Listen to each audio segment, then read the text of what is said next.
Cita-cita saya terbesar memang setiap ngaji saya ingin orang mukmin semuanya itu bahagia. Dengan bahagia itu mereka tidak neko-neko ingin mencari kebahagiaan lewat jalur apa maksiat. Sehingga dalam konstitusi ulama yang ditulis di kitab-kitab usul fikih, dan itu kitab yang saya kaji, selalu saya kaji, itu membela-bela sesuatu yang mubah itu sampai luar biasa.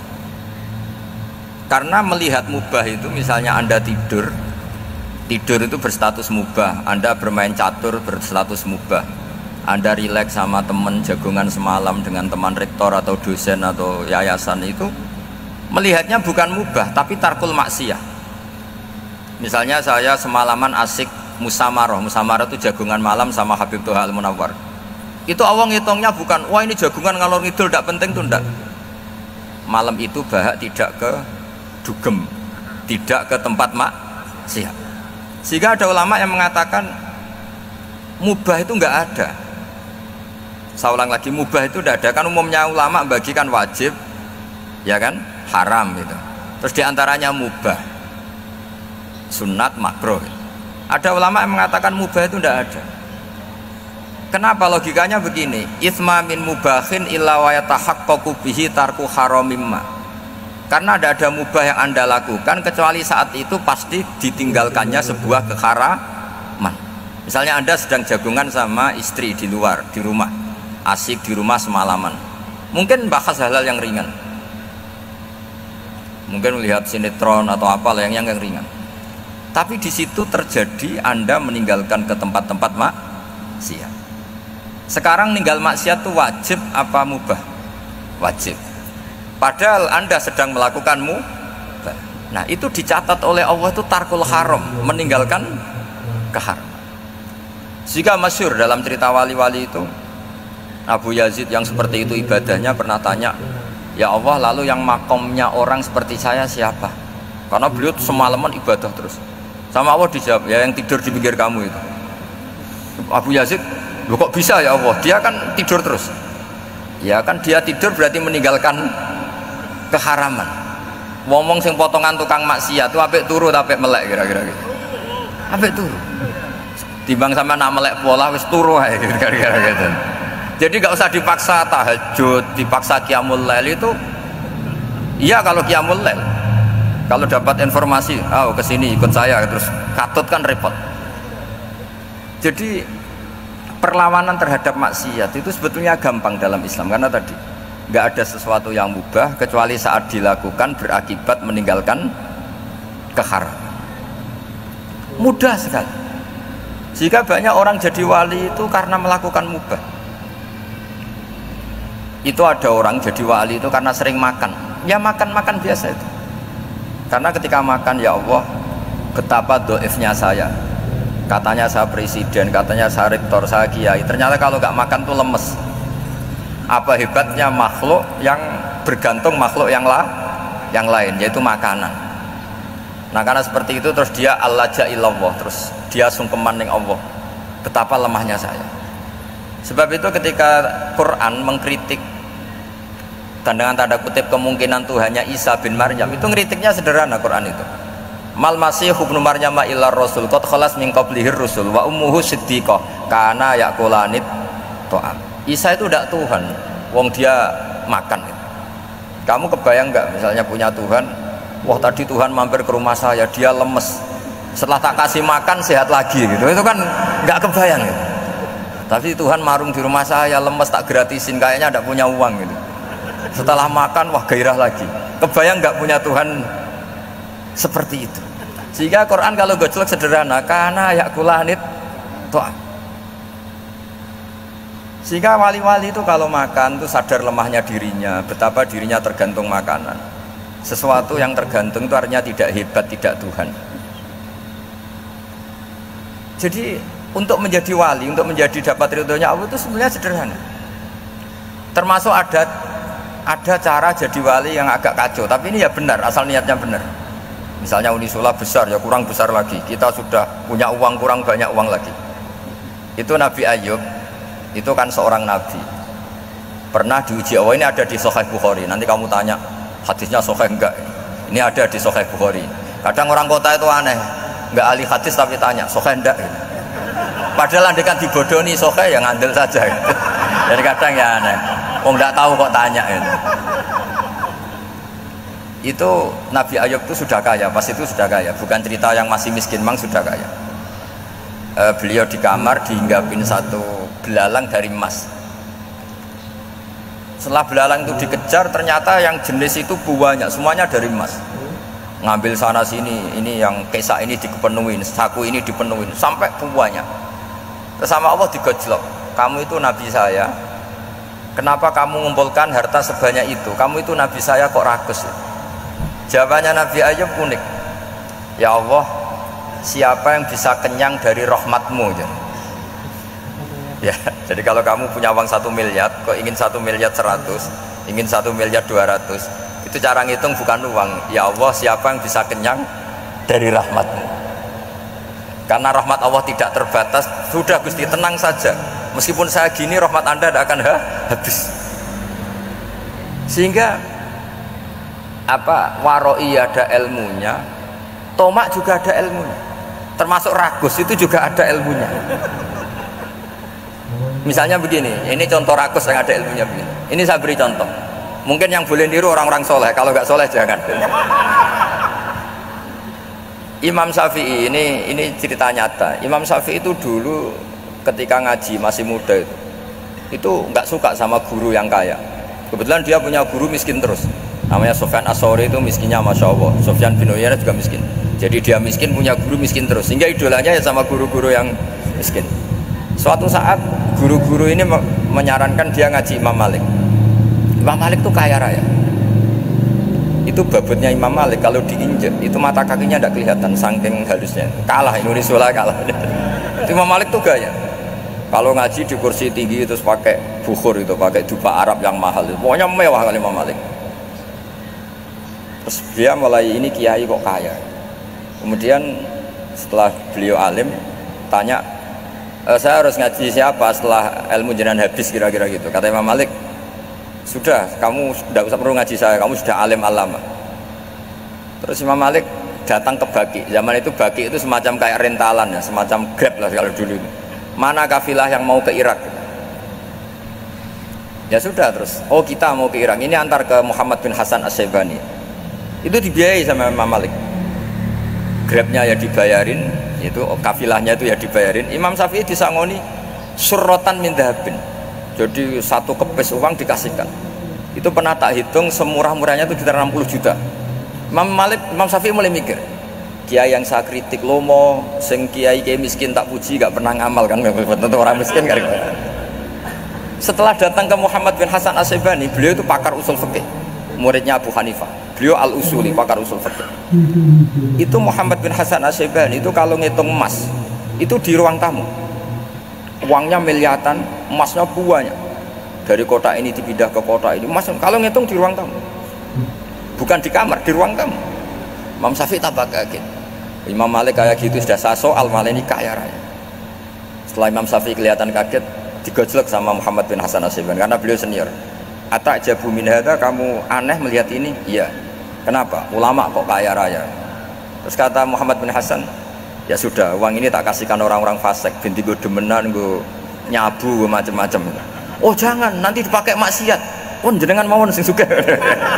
Semenjak itu Imam Syafi'i rubah mindset. Jadi kalau kampus ini ingin akreditasi A, ingin mulia, ingin apa, kamu ridho kalau yang punya prestasi seperti itu adalah orang-orang fasik? Ridho enggak? Enggak kan? Maka didoakan ini. Nah itu namanya berpikir secara usuli. Kamu jangan hanya nuruti karena berpikir waroi terus kamu benci kekayaan, benci pangkat, benci apa, enggak bisa seperti itu. Karena pangkat dan kekayaan ketika dikelola secara kesolehan maka akan menjadi energi positif yang luar biasa. Semenjak itu Muhammad bin Hasan As-Syaibani berhasil mendidik Imam Syafi'i. Sampai akhirnya keterusan Imam Syafi'i berpendapat kalau orang Islam bisa bikin rumah tingkat kok punya rumah reok itu haram. Akhirnya keterusan. Kalau bisa jadi bupati kok jadi ketua RT juga haram. Karena al-Islam ya'lu wala yu'la alaih. Islam itu luhur bukan bisa diluhurin. Sehingga rata-rata orang Syafi'iyah termasuk kiai-kiai Indonesia itu rata-rata ya agak-agak politikus. Ya agak-agak kedonyan, mungkin sebagian yang kedonyan tenan gitu. Karena nggak ridho gitu loh kalau kesempatan itu dikuasai orang fasik kemudian menjadi kekuatan maksi. Coba kalau bupati itu orang yang fasik, kemudian programnya supaya rakyat seneng semalaman dangdutan yang purno misalnya, supaya rakyat seneng dibolehkan dugem, dibolehkan judi. Tapi kalau yang jabat orang soleh, kan ada beberapa perda yang menolak penyakit apa? Masyarakat. Jadi kamu jangan melihat bahwa kepangkatan ini hanya sebagai alat korupsi, alat otoriter, enggak. Asal kena orang soleh, maka ini menjadi energi kesolehan atau energi positif. Sebab itu ketika Allah muji para nabi yang soleh, diantaranya disifati apa? Faqad ataina ala Ibrahim al-kitab wal hikmata, terusannya ayat wa atainahum mulkan azim. Dan Nabi Ibrahim dan keluarganya tak kasih kerajaan yang besar. Nah sekarang masih banyak orang yang cara pandang ngapain bikin Unisula yang megah, ngapain berambisi punya akreditasi A dan sebagainya. Menyoal seperti itu salah secara usul fikih. Karena secara usul fikih kesempatan yang baik tentu harus diperjuangkan oleh orang-orang yang soleh. Karena ini supaya jadi otoritas yang positif. Itu dulu ada latihannya.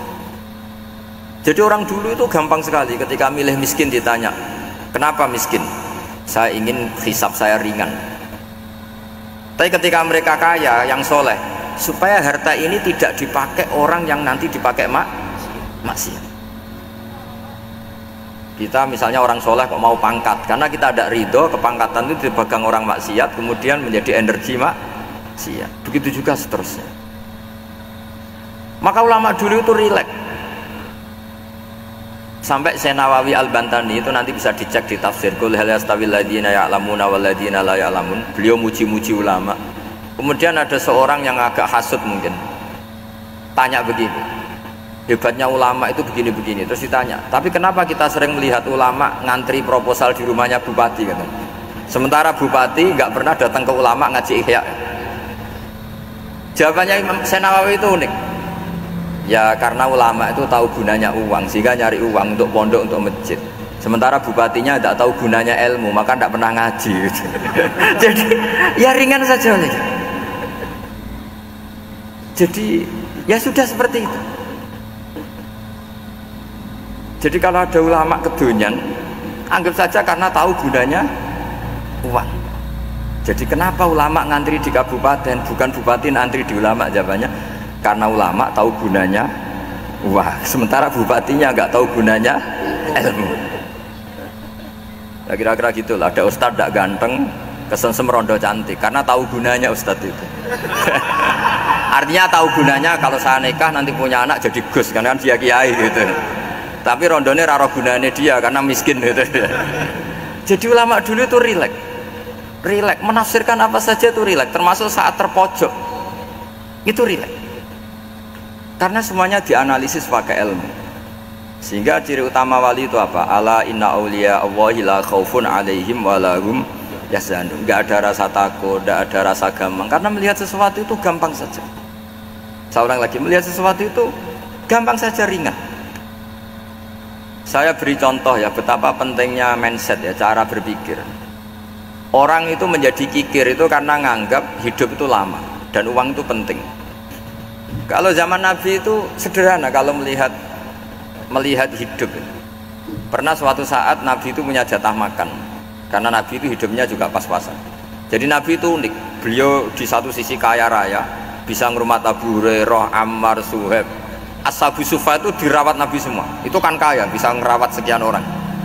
Tapi di sisi yang lain untuk pribadinya beliau miskin. Kadang nggak bisa makan hari itu. Tapi di saat yang sama bisa merawat ahlus Sufa. Jadi keliru kalau orang hanya cerita Nabi itu miskin, untuk makan dirinya aja susah. Itu keliru. Kelirunya kalau tidak diteruskan, tapi Nabi mampu menghidupi ahli Sufa. Singkat cerita, jatah makannya Nabi itu dikasihkan orang. Ketika Nabi ditanya, ya Aisyah, makanan jatah saya di mana? Oh ya Rasulullah, tadi ada orang minta tak kasihkan, maka makanan itu habis. Apa kata Nabi? Kamu salah Aisyah.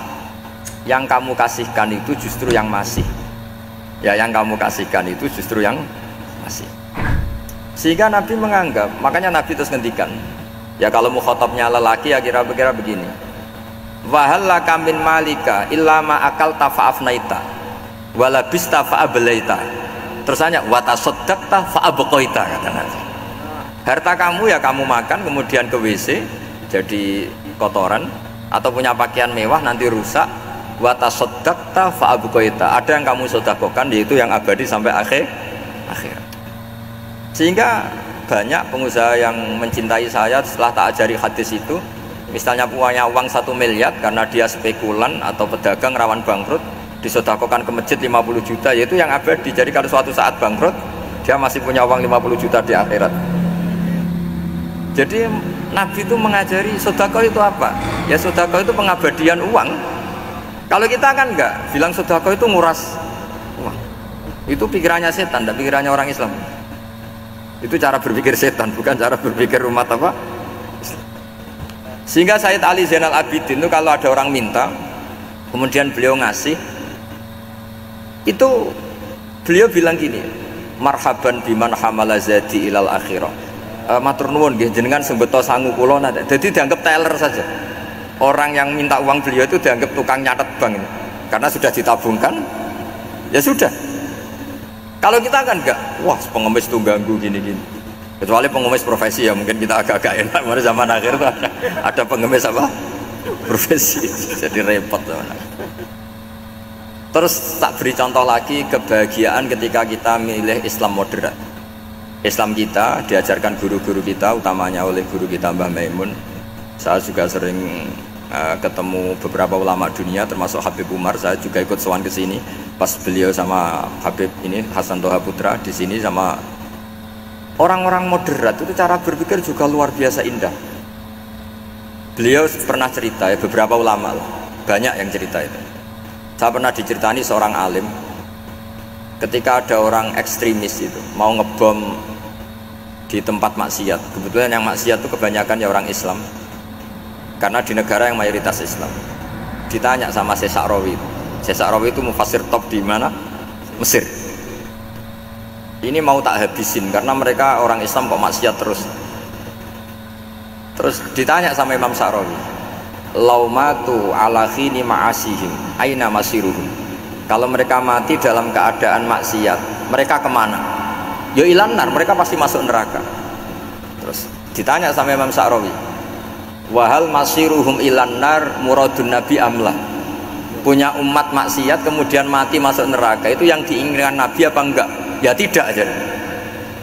Ya sudah, enggak usah dibom, ditunggu tobatnya, kata. Karena kalau mati dalam keadaan itu ke neraka, dan itu tidak yang diinginkan Rasulullah Sallallahu Alaihi Wasallam. Terus ekstremis ini menjadi tobat, tidak berpikir ekstremis, Mas. Jadi orang itu harus berpikir mindset yang baik. Meskipun kadang berpikir baik itu ya agak-agak kacau. Ada seorang wali majdub itu kalau berdoa agak kacau, tapi nggak bisa dibantah. Masyhur itu doa itu. Ini sekaligus ijazah, tapi kalau sebelum wali nggak boleh. Itu datang ke makamnya Rasulullah SAW. Terus doanya itu begini, ya Allah sekarang terserah engkau. Ya Allah sekarang terserah engkau.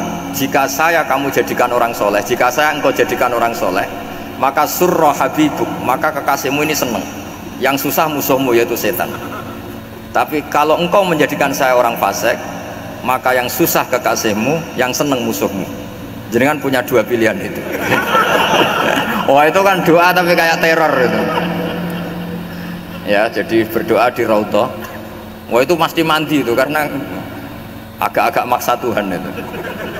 Ya Allah engkau punya dua pilihan. Jika saya jadi orang soleh, maka kekasihmu ini senang, musuhmu yang susah yaitu setan. Tapi jika saya jadi orang fasik, maka musuhmu yang senang, kekasihmu yang susah.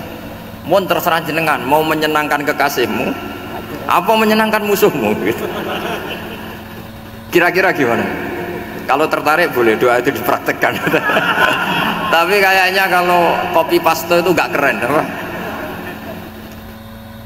Jadi dulu Dulu orang itu muamalah sama Allah dan Rasul itu rileks.